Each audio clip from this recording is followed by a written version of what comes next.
BD news অ্যালার্টের আরও একটি সংবাদ সংযোগে আপনাদেরকে স্বাগত। পার্শ্ববর্তী দেশ পায়ে পড়ে ঝগড়া করতে চাইছে বললেন রিজভী। বিএনপির জ্যেষ্ঠ যুগ্ম মহাসচিব রুহুল কবির রিজভী বলেছেন, পুশিনের মাধ্যমে পার্শ্ববর্তী দেশ পায়ে পড়ে ঝগড়া করতে যাচ্ছে। শনিবার বিকালে গাজীপুরের ভবানীপুর এলাকায় স্থানীয় মুক্তিযোদ্ধা কলেজ মাঠে বিএনপির নতুন সদস্য সংগ্রহ ফর্ম বিতরণ ও নবায়ন কর্মসূচি উদ্বোধন উপলক্ষে আয়োজিত সমাবেশে তিনি এসব কথা বলেন।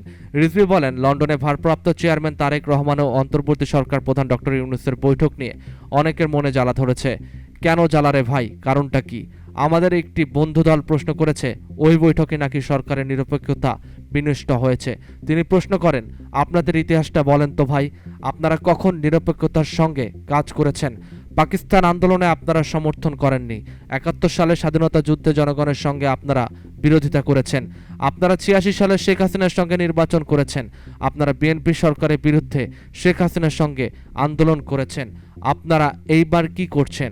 ৫ আগস্টের পর বলেন আওয়ামী লীগকে মাফ করে দেবেন, ভারতের সঙ্গে সম্পর্ক বৃদ্ধি করবেন। তাহলে আপনাদের রাজনীতিটা কিসের রাজনীতি? রাজনীতি মানে হচ্ছে জনগণের সঙ্গে ওয়াদা, জনগণের সঙ্গে অঙ্গীকার উল্লেখ করে তিনি বলেন, যেটি বিএনপির চেয়ারপারসন বেগম খালেদা জিয়া এবং ভারপ্রাপ্ত চেয়ারম্যান তারেক রহমান বারবারই প্রমাণ করে দিয়েছেন। বলেছেন, এই হাসিনা দুর্বৃত্ত, এই হাসিনা গণতন্ত্রকে ধ্বংস করেছে, এই হাসিনা নির্বাচন কমিশনকে ধ্বংস করেছে। বিএনপি জ্যেষ্ঠ যুগ্ম মহাসচিব বলেন, জনগণের গণতান্ত্রিক অধিকারগুলো ক্ষুণ্ণ করেছে। মানুষ কথা বললে তার ঠিকানা হয়েছে আয়নাঘরে, তার ঠিকানা হয়েছে পুলিশের অত্যাচার, তার ঠিকানা হয়েছে জেল হাজত, তার বিরুদ্ধে শত শত মামলা, স্থায়ী ঠিকানা হয়েছে জেলখানা। আপনি সেই আওয়ামী লীগকে মাফ করে দেবেন? শেখ হাসিনা জুলাই আগস্টের রক্তাক্ত আন্দোলনের শত শত ছাত্র জনতাকে গুলি করে হত্যা করেছে। একদিকে শহীদ মুগ্ধ আবু সাইদ, আরেকদিকে চট্টগ্রাম ছাত্রদল নেতা ওয়াসিম আহানাত সৈকত। এই আওয়ামী লীগ শিশু কিশোর তরুণদেরকে হত্যা করেছে। তিনি বলেন, আপনাদের রাজনীতিটা ভুলে ভরা, এই ভুলে ভরা রাজনীতি আপনারা শুরু থেকে করে এসেছেন। আর বিএনপি সবসময় ইতিবাচক রাজনীতি করে এসেছে। আমরা আমাদের দেশের সার্বভৌমত্বের প্রশ্নে, স্বাধীনতার প্রশ্নে, আমাদের ভূখণ্ড রক্ষার স্বার্থে কখনো আপোষ করিনি।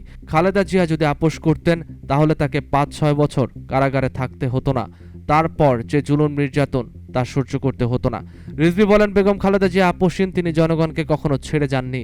আজকে এত বড় বড় কথা বলছে, বেগম জিয়ার বিরুদ্ধে কত অপপ্রচার, কত কুৎসার উঠিয়েছে, কত কি বলেছে। কই, তিনি তো কখনো দেশ ছাড়েননি। শত অপমান নির্যাতনের কাছেও তিনি মাথা নত করেননি।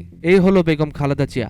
আর শেখ হাসিনা এত পুলিশ, এত র্যাব, এত টাকা পাচার, সোনালী ব্যাংক লোপাট, একটার পর একটা ব্যাংক লোপাট, শুনি টাকা উড়ে সিঙ্গাপুরে, অস্ট্রেলিয়া, সিডনিতে তাদের টাকা উড়ে বেড়ায় দুবাই, সুইজারল্যান্ড, কানাডায়। এসব শেখ হাসিনা না হয় আওয়ামী লীগের বড় বড় নেতা। আওয়ামী লীগের এক মন্ত্রী যার 200 থেকে 300 মিলিয়ন পাউন্ডের সম্পদ পাওয়া গেছে ইংল্যান্ডে।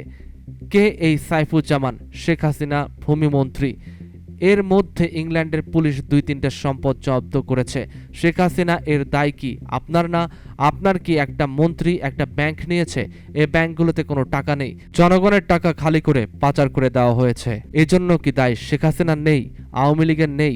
তারা গোটা বাংলাদেশ অন্যের হাতে লিখে দিতে চেয়েছে আর বলেছে, আমরা যত পারি লুটে পুটে নিয়ে চিরদিনের জন্য বিদেশে আরাম আয়েশে থাকবো। এটাই ছিল তাদের উদ্দেশ্য।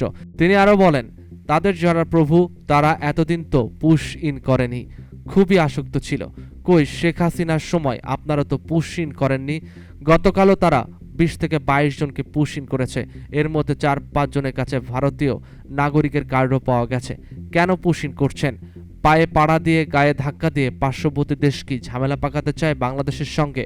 হঠাৎ করে আজকে নীলফামারী বর্ডার, লালমনিরহাটের বর্ডার, ঠাকুরগাঁও বর্ডার, মৌলভীবাজারের সীমান্ত দিয়ে প্রতিদিন 20-25টা 40টা করে বিদেশি নাগরিক বলে বাংলাদেশে পুশ ইন করা হচ্ছে।